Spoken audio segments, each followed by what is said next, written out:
Assalamualaikum warahmatullahi wabarakatuh. Halo YouTube, selamat datang kembali di channel saya Rafli Rangga. Ini merupakan video kedua dari series belajar C++, di mana pada video kali ini setelah kita mampu menginstal MinGW dan juga telah mendownload Notepad++, kita di sini akan mencoba untuk membuat sebuah code sederhana pada pertama yang umum diajarkan pada pertemuan pertama di perkuliahan yang menggunakan bahasa C++, yakni kita akan menampilkan tulisan Hello World. Oh ya, di sini saya ingin mengingatkan ya untuk kemarin yang bingung bagaimana cara mendownload Notepad++, karena ini bukan merupakan Notepad biasa ya teman-teman. Ini Notepadnya berbeda dari Notepad Windows bawaan. Ini merupakan software third party. Jadi kalian kalau ingin mendownload Notepad++ ini, kalian tinggal cari saja di Google download Notepad++. Setelah itu kalian install, kalian ekstrak seperti biasanya, dan tampilannya akan muncul seperti ini teman-teman. Ini merupakan Notepad yang memang dikhususkan untuk dapat menuliskan kode. Bedanya apa teman-teman di sini Notepad++ dengan Notepad biasa?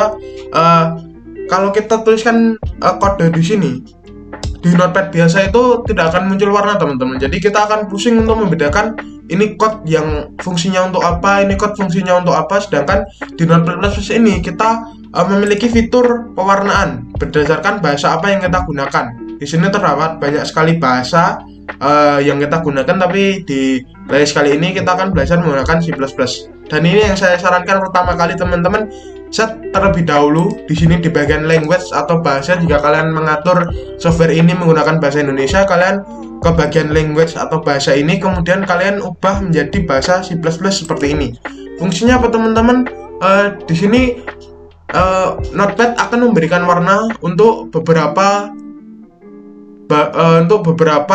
bagian coding tertentu, karena itu merupakan bagian inti atau bagian yang lebih penting daripada kode yang lainnya, sehingga dia akan memiliki warna tersendiri yang dapat membedakan entah itu dia fungsinya sebagai library, entah itu sebagai variabel, entah itu sebagai tipe data. Dia akan memberikan warna yang berbeda. Untuk yang menggunakan Sublime maupun VS Code mungkin warnanya akan jauh lebih banyak, karena memang di dua text editor itu memang diperuntukkan untuk yang lebih sudah lebih mahir dalam hal pemrograman. Oke, di sini yang pertama kali kita tuliskan untuk membuat sebuah kode C++ itu adalah kita harus mengambil library-nya terlebih dahulu teman-teman. Library ini merupakan sebuah sistem yang menyimpan sintak dari C++ atau sintak dari bahasa apapun, di mana library ini sangat banyak sekali teman-teman. Di setiap bahasa pemrograman memiliki library sendiri. Untuk library C++ di sini kita tinggal menuliskan hashtag include, kemudian kita buka kurung siku ya teman-teman. Di sini bukan kurung siku tapi tanda lebih besar dan lebih kecil. Kemudian di sini kita tuliskan io stream seperti ini teman-teman. Lihat di sini terdapat warna yang berbeda karena memang ini merupakan kita set sebagai bahasa C++.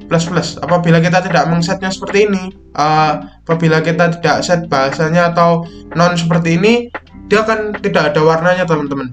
Jadi ketika kita set seperti ini, itu akan lebih mempermudah kita dalam menentukan ini bagian code yang mana. Di sini untuk library umum dari C++ adalah io stream teman-teman. Io di sini adalah i-nya adalah input, o-nya adalah output, dan kemudian stream. Kemudian bagian selanjutnya adalah kita ketikkan int main. Kemudian kita tutup kurung, buka kurung biasa, kemudian kurung kurawal teman-teman. Seperti ini. Integer main ini merupakan tempat kita menuliskan kode kita teman-teman, dimana kode kita yang ingin kita tampilkan semuanya harus berada di integer main ini. Jadi kalau kita tuliskan di sini maka dia akan terrunning dan akan muncul error teman-teman. Jadi kita harus, apabila kita ingin menuliskan kode, maka harus dituliskan di integer main ini dan harus terdapat di main ini, di bagian main ini, sehingga ketika kita menuliskan kode maka kodenya akan dapat ditampilkan, karena sistem Di komputer ini dia hanya akan membaca integer main. Dia hanya akan menampilkan integer main saja, sehingga ketika kita menuliskan kode mungkin di bagian sini, kita harus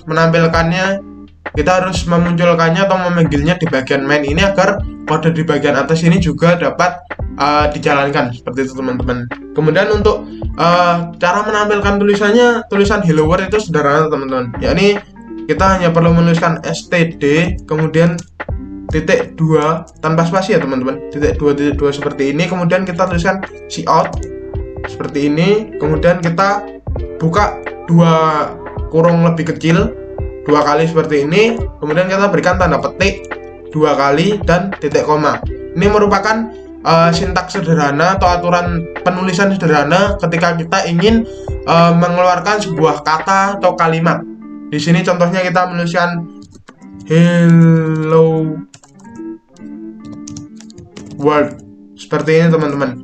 Ini merupakan bahasa atau ini merupakan kode C++ paling umum, paling sederhana yang setiap orang yang belajar coding mungkin mereka semua pasti pernah membuat kode hello world seperti ini. Di sini jangan lupa untuk menambahkan tanda titik koma ya teman-teman di setiap akhir kode, karena titik koma ini merupakan penanda bahwa kode ini sudah berakhir atau kode ini memang hanya sebatas ini. Jadi kalau kita tidak menambahkan titik koma di sini maka akan error dan akan muncul tulisan tolong tambahkan titik koma menggunakan bahasa Inggris tentunya. Di sini sudah seperti ini saja untuk programnya. Kemudian kita tekan Ctrl Shift untuk mencari untuk menyimpannya. Di sini saya akan menyimpan di folder kuliah, kemudian di YouTube dan di code. Di sini dalam di sini kenapa kita mengatur bahasa terlebih dahulu teman-teman? Karena apabila kita tidak mengatur bahasanya seperti ini juga merupakan salah satu fungsi kita harus mengatur bahasa terlebih dahulu, yakni apabila kita tidak mengatur bahasa kemudian kita save seperti ini, dia di sini hanya akan memunculkan tulisan normal text file. Dia hanya akan memunculkan tulisan normal text file di sini.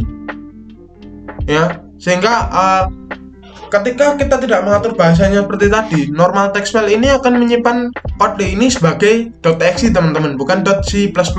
Dimana ketika .exe ini kita tidak akan bisa menjalankan C++-nya apabila ekstensi filenya bukan .c++. Oleh karena itu kita disarankan untuk mengatur language-nya menggunakan C++. Tapi apabila kita memang sudah terlanjur tidak mengaturnya, kita sebenarnya hanya tinggal menambahkan ekstensi di belakangnya saja. Seperti contohnya ini merupakan di sini untuk penamaan nama filenya itu bebas ya teman-teman. Di sini saya akan memberikan nama filenya hello. Kemudian ekstensinya adalah CPP ya teman-teman. Untuk C++ itu CPP. Seperti ini CPP. Kita save. Kemudian language-nya kita atur kembali di C++ saja. Oke, apabila kita tidak mengatur language dari awal ya teman-teman, ketika kita save menjadi .cpp maka dia akan otomatis berganti warna teman-teman. Jadi tenang saja apabila memang kita tidak mengatur bahasanya dari awal, ketika kita save menjadi tertentu, contohnya .cpp ini, dia akan otomatis mengganti warnanya sesuai dengan bahasa pemrograman kita. Kemudian bagaimana cara merunningnya? Itu sederhana teman-teman. Di sini kita hanya perlu membuka cmd saja.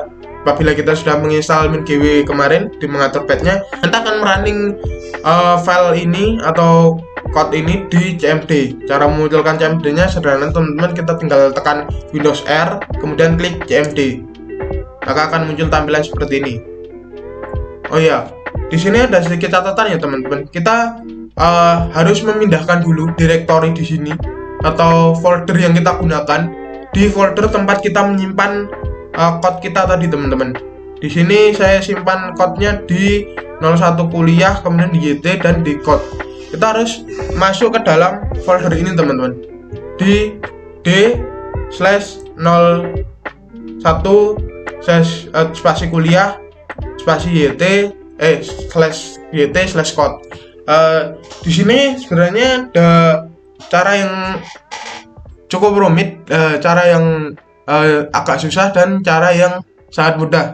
di sini untuk cara yang agak susah kita tinggal mengcopy saja di sini. Kita Ctrl C untuk alamatnya, kemudian kita masuk kembali ke CMD-nya. Untuk cara yang agak rumit di sini kita hanya perlu menuliskan CD seperti ini teman-teman, kemudian kita pastekan alamat yang tadi, ini seperti ini, kemudian kita enter. Tapi terlihat di sini belum berubah ya teman-teman. Alamat seharusnya adalah seperti ini, d.2/001 kuliah, kemudian /ct/code. Kita hanya tinggal menuliskan d.2 seperti ini teman-teman untuk masuk ke dalam direktori yang seharusnya. Kemudian apabila kita dir, lihat di sini sudah terlihat ada file hello.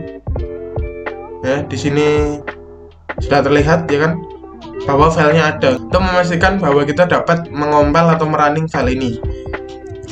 Kemudian di sini cara untuk mengompil kita harus compile terlebih dahulu ya teman-teman sebelum kita running. Cara ngompelnya sederhana teman-teman, kita tinggal tulisan g++, kemudian nama filenya.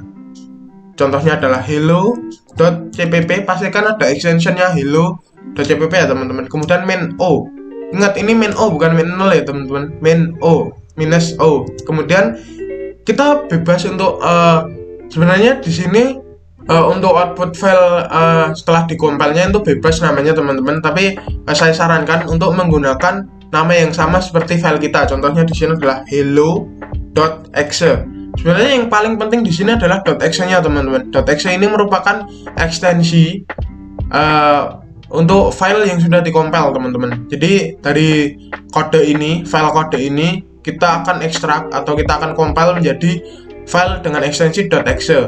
Untuk namanya sebenarnya bebas, tapi saya sarankan sekali lagi agar menggunakan penamaan yang sama agar kita tidak terlalu pusing ini file yang mana, hasil compile yang mana. Kemudian kita klik enter seperti ini dan dia akan tidak muncul apa-apa teman-teman. Bagaimana cara ngeceknya apakah ini sudah sukses atau belum? Kita tinggal running saja teman-teman filenya. Caranya kita tinggal tekan hello atau kita ketikkan hello dan muncul hello world. Dan inilah program sederhana paling pertama yang dapat kita buat untuk pertama kalinya dalam mempelajari C++ ini. Sekian kurang lebihnya mohon maaf dari saya. Apabila kalian suka silahkan like, silahkan subscribe. Sekian dari saya. Wassalamualaikum warahmatullahi wabarakatuh.